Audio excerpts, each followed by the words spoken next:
এই ধীরেন বাবু, দুটো হাত ভাঙাবেন নাকি?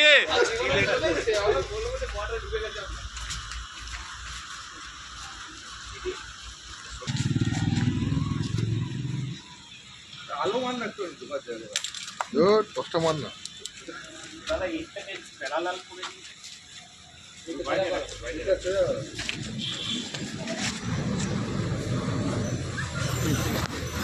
সময় দিয়ে সরে যাবে জায়গা নেই পড়ে যাবো এখানে চেন্টি হয় না, ওই জন্য চেন্টি দিতে ঢুকে যা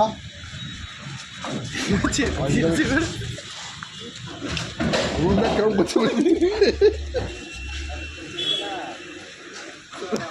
বাইকটা বেঁচিয়ে যায়। বুঝতে পেরেছি যে এখানে আমরা ঢোকালেই নিয়ে চলে যাবে। ধরে চালিয়ে তোমাতেই হ্যাঁ যা বাবা যা ঢুকছেই না।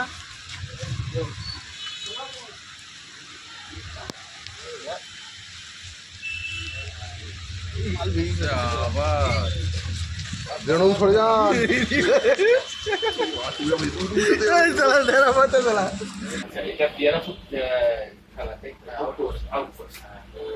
নমস্কার, আমি সর্পমিত্র অরিন্দম। তা আজকে পিয়ারাপুর আউটপোস্ট থেকে এই পিয়ারাপুর আউটপোস্টের যিনি অফিসার বাবু আছেন, আপনার নামটা একটু বলবেন? সাহেব দত্ত মহাশয়, উনি ফোন করেছিলেন। তো এখানে একটি মোটামুটি ছোটই চন্দ্রপোড়া বলা যায়, ঢুকে পড়েছিল। তা এনারা ভীষণ রকম বিপদগ্রস্ত, আতঙ্কিত হয়েছিলেন। তো সেই জায়গায় এসে সাপটিকে উদ্ধার করি এবং পরবর্তীকালে আমরা ছেড়ে দেবো। তা স্যার একটু বলবেন যে আপনার মানে এখানে কি ঘটনাটা ঘটেছিল, কখন আপনারা কি দেখলো? ঘটেছিল বলতে এখানে আমাদের অফিসার বেড়া গেছে এখানে সাইডে, তো এটা দিয়ে সন্ধ্যেবেলা ঢুকে পড়ে ভেতরে ঢুকে পড়ে আমাদের একজন স্টাফ লক্ষ্য করে যে ঢুকছে, দিয়ে ভয় পেয়ে ওখানে।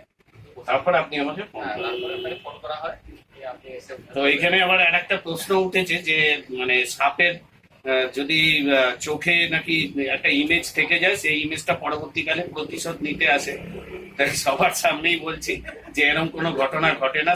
সাপের কোনো স্থায়ী স্মৃতিশক্তি নেই, অস্থায়ী স্মৃতিশক্তি। সুতরাং তার মনে রাখার কোনো ব্যাপার নেই, আর চোখে ছবি থাকারও কোনো ব্যাপার নেই। তো এই ব্যাপারটা একদম পরিষ্কার জেনে রাখুন। সুতরাং আতঙ্কিত হওয়ার কোনো কারণ নেই। আপনাদের সবাইকে আবারও বলছি, যদি কোনো কারণে আতঙ্কগ্রস্ত হন আমাকে ফোন করবেন। আমার ফোন নাম্বার 9874079970, এবং যদি কারোকে সাপে দংশন করে সেক্ষেত্রেও আমাকে ফোন করবেন। আমার তরফ থেকে যতদূর সহযোগিতা করার আছে বা আমার সংগঠনের তরফ থেকে যতদূর করার আছে আমরা সেটা করব। ভালো থাকবেন, আনন্দে থাকুন।